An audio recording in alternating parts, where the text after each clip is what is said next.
Hello friends, maths music में आपका स्वागत है। आज के क्लास में हम लोग एनसीईआरटी क्लास 9 एक्सरसाइज 12.1 का क्वेश्चन नंबर 8 को डिस्कस करते हैं। क्वेश्चन है a random survey of the number of children of various age groups playing in a park was found as follows. एक सर्वे किया गया जिसमें किसी पार्क में एक वेरियस एज ग्रुप का कितना चिल्ड्रेन उस पार्क में खेलता है उसका एक डेटा तैयार किया गया है जो इस टेबल में दिया हुआ है। उसके हेल्प से हम लोग यहाँ पर उसका सॉल्यूशन पार्ट यहाँ हम लोग ड्रा किए हैं। तो ये जो हमारा सर्वे के अनुसार जो डाटा मिला है उसको हम लोग पहले समझते हैं और उससे इस सॉल्यूशन तक हम लोग कैसे पहुँचे हैं उसको भी हम लोग समझेंगे। एज इन ईयर्स यानी कि जो भी चिल्ड्रेन होगा किसी पार्क में का जो ऑब्जर्वेशन किया गया है उस पार्क में जितना भी चिल्ड्रेन खेल रहा है उसका एज ग्रुप का एक क्लास इंटरवल बनाया गया है, जिसमें है क्लास इंटरवल इस तरह से है 1 से 2 ईयर का क्लास इंटरवल, 2 से 3 ईयर का, 3 से 5 ईयर का, 5 से 7, 7 से 10, 10 से 15 और 15 से 17। 17 1 साल से लेकर 17 साल तक के जो भी बच्चा पार्क में खेल रहा है उसके एज ग्रुप को क्लास इंटरवल में इस तरह से 7 क्लास इंटरवल में बांटा गया है और 7 क्लास इंटरवल के करस्पॉन्डिंग कुछ नंबर ऑफ चिल्ड्रंस आए हैं। यानी कि 1 से 2 एज ग्रुप में जो क्लास इंटरवल है 1 से 2 उसमें 5 ऐसा चिल्ड्रन है जो उस पार्क में खेल रहा होगा।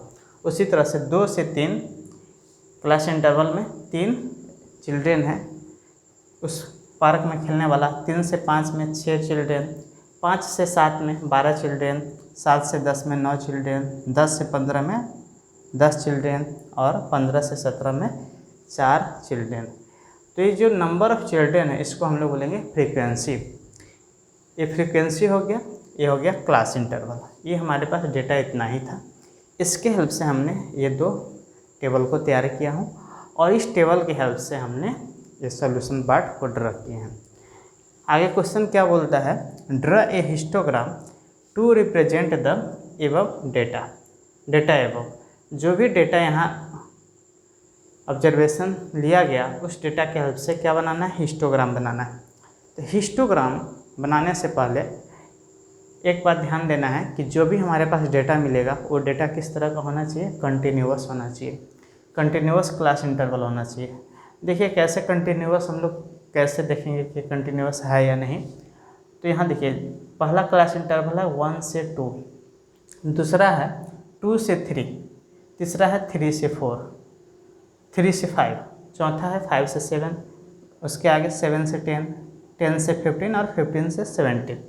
तो सब क्लास इंटरवल का जो भी अपर लिमिट है अगला क्लास इंटरवल वही उसका लोअर लिमिट बन जाता है। इसका भी अपर लिमिट अगला क्लास इंटरवल का लोअर लिमिट है। तो इस तरह कहीं भी कोई गैप नहीं है। अगर हर क्लास इंटरवल पिछला क्लास इंटरवल के कोई भी क्लास इंटरवल जो भी है उसका अपर लिमिट अगला उसके अगला का क्या है, लोअर लिमिट है। तो कहीं भी कोई गैप नहीं है। देख सकते हैं यहाँ भी 2 है, यहाँ भी 2 है, 3 3 5 5। इस तरह यहाँ से यहाँ जितना भी क्लास इंटरवल है किसी इसके बीच कोई भी गैप नहीं है, उसको हम लोग बोलेंगे कंटिन्यूअस क्लास इंटरवल। अगर कंटिन्यूअस क्लास इंटरवल मिल गया तो हम लोग वहाँ से हिस्टोग्राम बना सकते हैं। अब हिस्टोग्राम 2 तरह का होता है।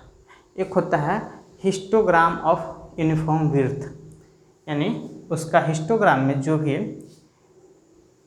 रेक्टेंगल बनेगा वो उसका विड्थ क्या होगा, यूनिफॉर्म होगा। और दूसरा टाइप होता है हिस्टोग्राम ऑफ वेरिइंग विड्थ, यानी कि उसका विड्थ जो होगा रेक्टेंगल का जो विड्थ या चौड़ाई होगा वो कैसा होगा, वेरी करेगा। तो 2 तरह का हिस्टोग्राम होगा। तो हम लोग पहले देखेंगे कि जो भी हमारा क्लास इंटरवल है उस क्लास इंटरवल का विड्थ क्या है या क्लास विड्थ क्या है। जो भी इसको बोलेंगे क्लास इंटरवल जो कि एज इन ईयर्स। तो क्लास इंटरवल में क्लास विड्थ क्या है, तो जो अगर क्लास विड्थ अगर सेम रहा तो हमारा हिस्टोग्राम बनेगा हिस्टोग्राम ऑफ यूनिफॉर्म विड्थ।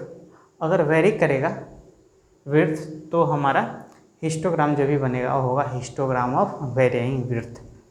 तो पहले हम लोग इसका क्लास इंटरवल का क्लास विड्थ देखते हैं। तो पहला क्लास इंटरवल का विड्थ कितना है, 1 है। यानी विड्थ कैसे निकालेंगे, किसी भी क्लास इंटरवल का upper limit minus lower limit is the width of the class interval. तो यहाँ पर 2 - 1 = 1, यहाँ पर भी इस सेकेंड क्लास इंटरवल का विड्थ हो गया 3 - 2 1, इसका हो जाएगा 5 - 3 2, अगला का है 7 - 5 2, 10 - 7 3, 15 - 10 5 और 17 - 15 = 2। यहाँ से सभी क्लास इंटरवल का हम लोग क्लास विड्थ निकाल लिए। और यहाँ हम लोग क्लास विड्थ को देखते हैं तो यहाँ पता चलता है कि क्लास विड्थ यूनिफॉर्म नहीं है, सेम नहीं है, सब वेरी कर रहा है ना। कुछ उसमें सेम है लेकिन डेटा एक भी अगर चेंज हो जाए तो उसको हम लोग बोलेंगे वेरिइंग विड्थ। तो विड्थ हमारा क्या हो रहा है, वेरी हो रहा है, सेम नहीं रहा। यानी सेम होना मानी पूरा सेम होना, एक भी चेंज हो गया तो उसको बोलेंगे वेरिइंग विड्थ। तो हमारा जो क्लास विड्थ है वो कैसा है, वेरिइंग विड्थ है। तो जब वेरिइंग विड्थ है तो यूनिफॉर्म जो हिस्टोग्राम बनेगा वो भी कैसा होगा, यूनिफॉर्म नहीं होगा। किस तरह का होगा, वेरिइंग विड्थ जो भी होगा हिस्टोग्राम का जो रेक्टेंगल का जो विड्थ होगा वो वेरी करेगा और उसको बोलेंगे histogram of वेरिइंग width.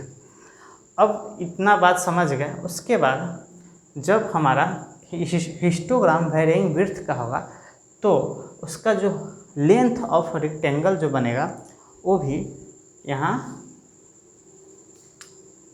Uniform width वाले से कुछ अलग तरह से वेरी करेगा। किस तरह से वेरी करेगा उसको हम लोग देखते हैं। अगर हिस्टोग्राम का विड्थ अगर यूनिफॉर्म होता था तो उस केस में लेंथ ऑफ द रेक्टेंगल, या इसी को हाइट अगर बोले, लेंथ या height of the rectangle is proportional to the frequency of the class interval. अगर यूनिफॉर्म विड्थ रहेगा तो हिस्टोग्राम का विड्थ अगर यूनिफॉर्म रहेगा तो लेंथ या height of the rectangle of histogram is proportional to the frequency of the class interval. अगर ऐसा नहीं है, अगर विड्थ वेरिइंग है तो उस केस में हमारा हाइट या लेंथ पे डिपेंड के उस पे हाइट या लेंथ पे वेरी नहीं करेगा और डिपेंड नहीं करेगा। किस पे डिपेंड करेगा, तो उस केस में जब हमारा विड्थ वेरी करेगा उस केस में रेक्टेंगल जो भी बनेगा हिस्टोग्राम का, उस रेक्टेंगल का जो एरिया होगा वो प्रोपोर्शनल टू द होगा frequency of the class interval. अगर विड्थ अगर वेरी करेगा तो उस केस में area of the rectangle is proportional to the frequency of the class interval. तो यहाँ हम लोग ऐसे लिख सकते हैं, for varying width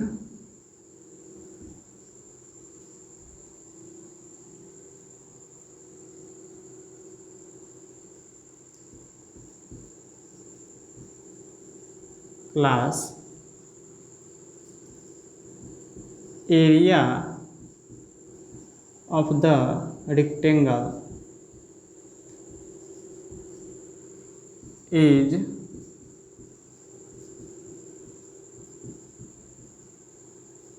proportional to the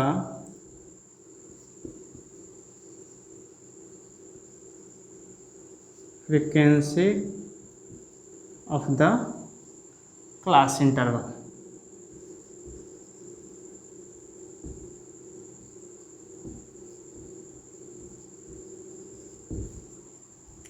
क्या है, अगर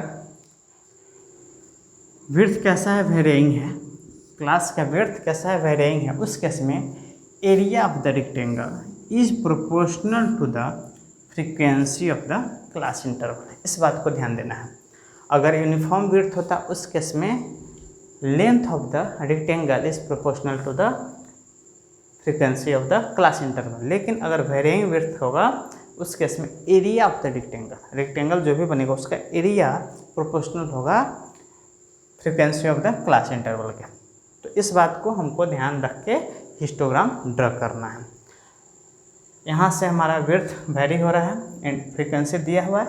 अब इस फ्रीक्वेंसी और क्लास विड्थ के हेल्प से, और ये जो हमारे पास कंडीशन है, ये जो हमारे पास एरिया रेक्टेंगल जो होगा, रेक्टेंगल का area proportional to the frequency है, इस स्टेटमेंट के हेल्प से हम लोग लेंथ ऑफ द रेक्टेंगल निकालेंगे या हाइट ऑफ द रेक्टेंगल। जो भी यहाँ रेक्टेंगल बनेगा उसका लेंथ हम लोग कैसे निकालेंगे, उसको हम लोग इस स्टेटमेंट के अनुसार हम लोग उसका लेंथ निकालेंगे। तो लेंथ कैसे निकलेगा, देखिए, area of the rectangle is proportional to the frequency of the class interval, ये बात लिखा हुआ है। तो एरिया क्या होता है, रेक्टेंगल का एरिया क्या होता है, length into breadth, length into width या ब्रेड्थ एरिया होता है, ठीक है।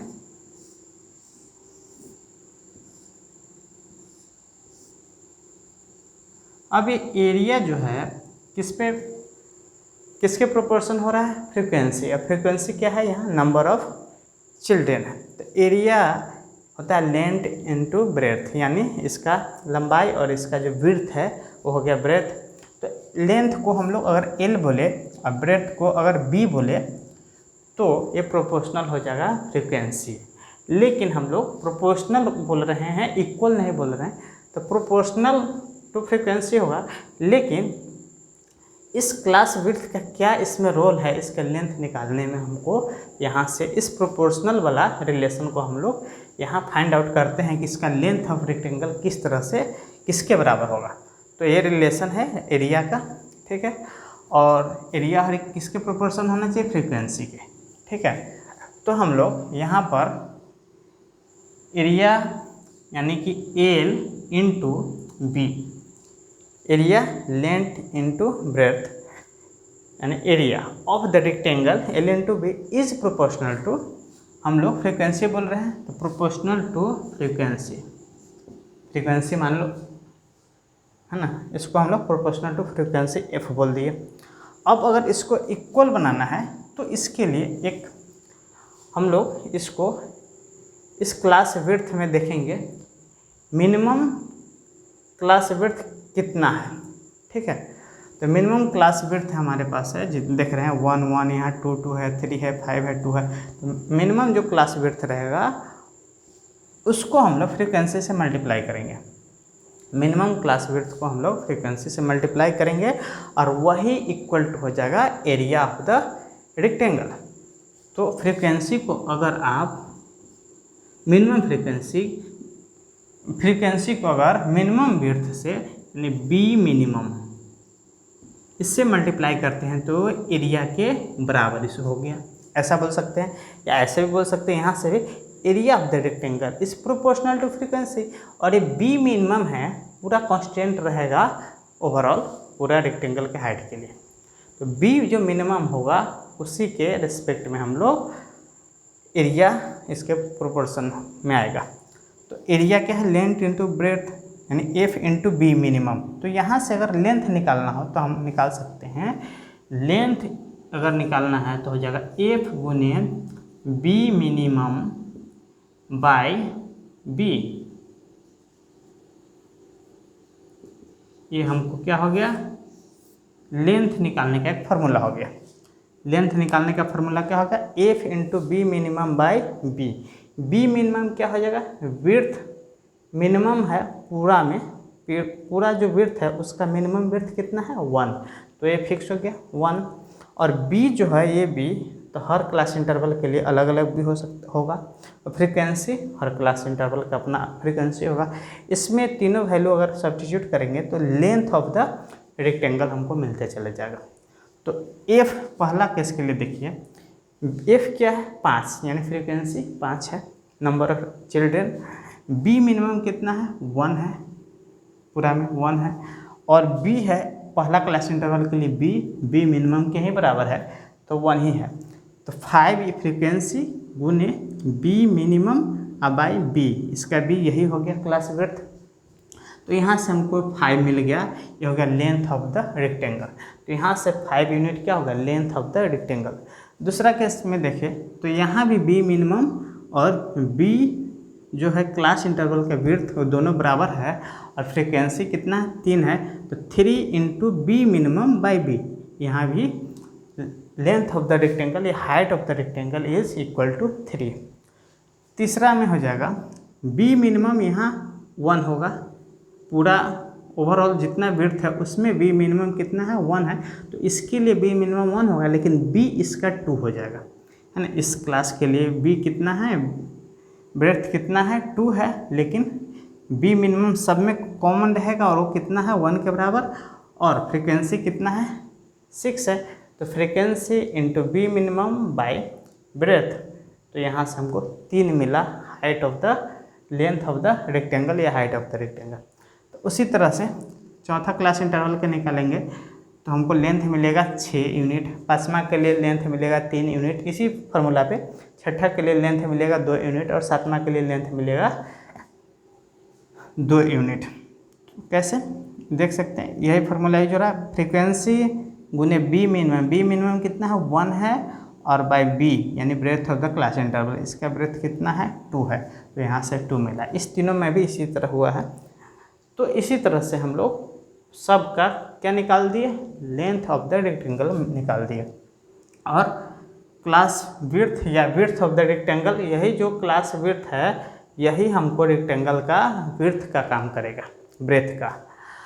क्लास विड्थ ही रेक्टेंगल का विड्थ बनेगा, और लेंथ ऑफ द रेक्टेंगल जो होगा यहाँ हम लोग फाइंड कर लिए। तो विड्थ b मिल गया, l मिल गया। जब b और l मिल गया यानी लेंथ और ब्रेथ मिल गया, तो हम लोग उसको ड्रॉ कर सकते हैं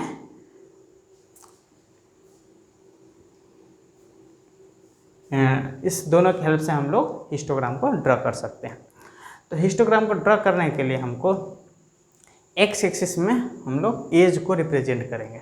एज क्या है, एज कहाँ से कहाँ तक गया है, 1 से लेके मैक्सिमम कहाँ तक है 17, यानी 1 ईयर से 17 ईयर के बीच है सभी चिल्ड्रेन को कि एज को क्लास में डिवाइड किया गया है, यानी कि इस 17 तक हो सकता है, मिनिमम 1 तक हो सकता है। तो हम लोग एक्स एक्सिस में 1 से लेके 17 तक पॉइंट कर लिए, और यहाँ एक्स एक्सिस में एक एक यूनिट गैप के साथ हम लोग इसको मार्क कर लिए, जो यहाँ एक्स एक्सिस में हो गया age in years. Y axis में क्या हो जाएगा, वाई एक्सिस में हो जाएगा, वाई एक्सिस में डायरेक्टली हम लोग फ्रीक्वेंसी नहीं लिख सकते हैं, क्योंकि जो भी फ्रीक्वेंसी हमारे पास ये है, लेकिन हमारा जो वाई एक्सिस में जो फाइंड होगा, वाई एक्सिस जो होगा ये रिप्रेजेंट करेगा लेंथ ऑफ द रेक्टेंगल को। Length of the rectangle is not equal to frequency, क्योंकि यहाँ से हम लोग लेंथ निकाले हैं, इसको लेंथ निकाले हैं इस दोनों के हेल्प से रेक्टेंगल बनाने के लिए। तो ये जो हमारा वाई एक्सिस में रिप्रेजेंट होगा, ये जो पॉइंट 1 2 3 4 ये हो जाएगा proportion of children per year interval. ये जो प्रोपोर्शनल वाला रिलेशन है, एरिया प्रोपोर्शनल टू फ्रीक्वेंसी, उसी प्रोपोर्शन को हम लोग वाई एक्सिस में मार्क करेंगे। तो प्रोपोर्शन में क्या आ जाएगा 1 2 3 4 5 6 7। ये प्रोपोर्शन कैसे हम लोग कहाँ तक लेंगे, तो देखेंगे कि मैक्सिमम कितना लेंथ गया है रेक्टेंगल का, वही वाई एक्सिस में प्रोपोर्शन में आ जाएगा उसके। तो मैक्सिमम गया है 6, मिनिमम गया है 2, तो हम लोग यहाँ 1 2 3 4 5 6 7 तक मार्क कर लिए वाई एक्सिस में। और वाई एक्सिस किस चीज़ को रिप्रेजेंट करेगा, प्रोपोर्शन ऑफ चिल्ड्रेन पर 1 ईयर इंटरवल। 1 ईयर इंटरवल का मतलब हो गया जो भी मिनिमम क्लास विड्थ होगा वही पर ईयर हो जाएगा। पर अगर क्लास विड्थ अगर 2 रहता तो लिखते मिनिमम प्रोपोर्शन ऑफ चिल्ड्रेन पर 2 ईयर इंटरवल, लेकिन मिनिमम क्लास इंटरवल कितना है, क्लास विड्थ कितना है 1 है, इसलिए पर 1 ईयर इंटरवल पे वाई एक्सिस में रिप्रेजेंट करेंगे इसको। अब एक्स एक्सिस में वाई एक्सिस में पॉइंट को मार्क कर लिए, एक्स एक्सिस में एज हो गया, वाई एक्सिस में प्रोपोर्शन ऑफ चिल्ड्रेन पर 1 ईयर इंटरवल हो गया। अब हम लोग क्लास विड्थ और length of the rectangle, class width represent करेगा विड्थ ऑफ द रेक्टेंगल, और लेंथ ऑफ द रेक्टेंगल हम लोग यहाँ फाइंड कर लिए हैं। तो लेंथ और ब्रेथ दोनों मिल गया तो हम लोग रेक्टेंगल अब ड्रा करते हैं। ठीक है, रेक्टेंगल ड्रा करने के लिए हमारे पास क्लास विड्थ, यहाँ पहला क्लास इंटरवल का क्लास विड्थ कितना है 1 यूनिट, तो 1 यूनिट का हमको रेक्टेंगल बनाना पड़ेगा। और लेंथ कितना बनाना होगा या हाइट कितना बनाना होगा 5 यूनिट का। तो जो प्रोपोर्शन हमारा वाई एक्सिस में है 5 यूनिट पे जाके इतना हाइट का या इतना लेंथ का हम लोग रेक्टेंगल बना देंगे। विड्थ कितना होगा 1 यूनिट होगा। विड्थ या क्लास विड्थ यहाँ जो है वही विड्थ ऑफ द रेक्टेंगल हो गया। दूसरा क्लास इंटरवल 2 से 3 ईयर के लिए भी विड्थ कितना है 1 यूनिट ही होगा 2 से 3, और लेंथ ऑफ द रेक्टेंगल कितना हो जाएगा 3 यूनिट हो जाएगा। लेंथ ऑफ द रेक्टेंगल कितना हो जाएगा 3 यूनिट हो जाएगा। तो दूसरा रेक्टेंगल हो गया।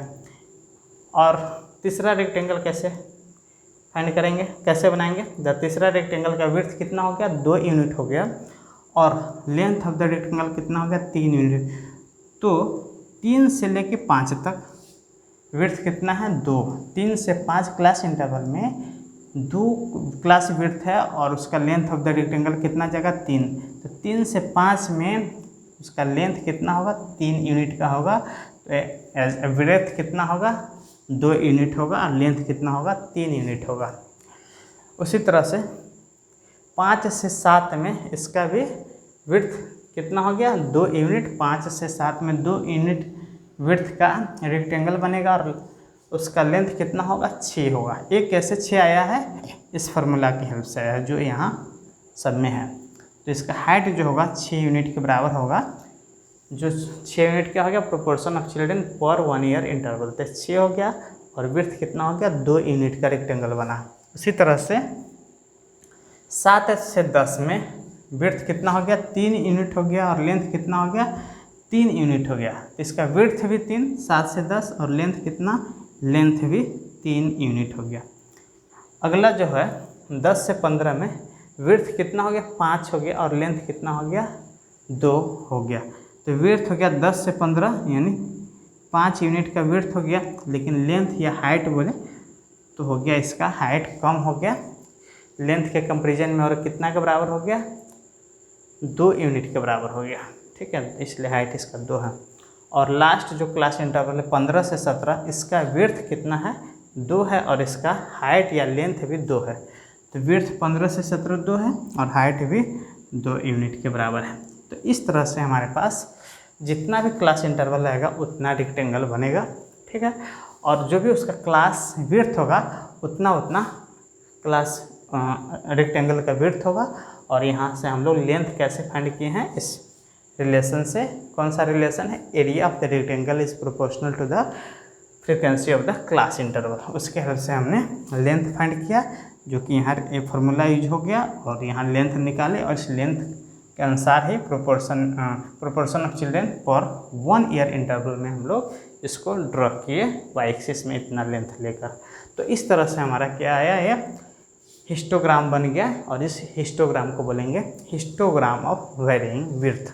ठीक है, यहाँ से एक बात ध्यान दे सकते हैं, एरिया अगर इसका हर रेक्टेंगल का निकालिएगा तो किस तरह इसके प्रोपोर्शन में ही आएगा। चेक कर सकते हैं, पहला रेक्टेंगल का एरिया तो बी कितना हो गया 1 यूनिट, और एल कितना हो गया 5 यूनिट। तो 5 × 1 है ना, 5 के बराबर है। प्रोपोर्शन में आना चाहिए, तो इक्वल टू 5 ही है। इसका भी 3 × 1 है ना, लेंथ हो गया 3 और ब्रेथ कितना हो गया 1। तो इसका भी 3 × 1 इज प्रोपोर्शनल टू फ्रीक्वेंसी या नंबर ऑफ चिल्ड्रन बोल सकते हैं। यहाँ पर देखिए 3 × 2 कितना हुआ 6, 3 × 2 6, और प्रोपोर्शनल टू फ्रीक्वेंसी या नंबर ऑफ चिल्ड्रन। तो इसी तरह से किसी भी इसका अगर देखा जाए तो 3 × 3 9 हो गया इसका एरिया इस रेक्टेंगल का। तो 9 देखिए फ्रीक्वेंसी कितना 7 से 10 में, 7 से 10 में इसका एरिया कितना 9 है, और ये फ्रीक्वेंसी के प्रोपोर्शन में है, और यहाँ प्रोपोर्शनल इक्वल के बराबर है, क्योंकि पर 1 ईयर पर है इसीलिए इसका इक्वल हो गया।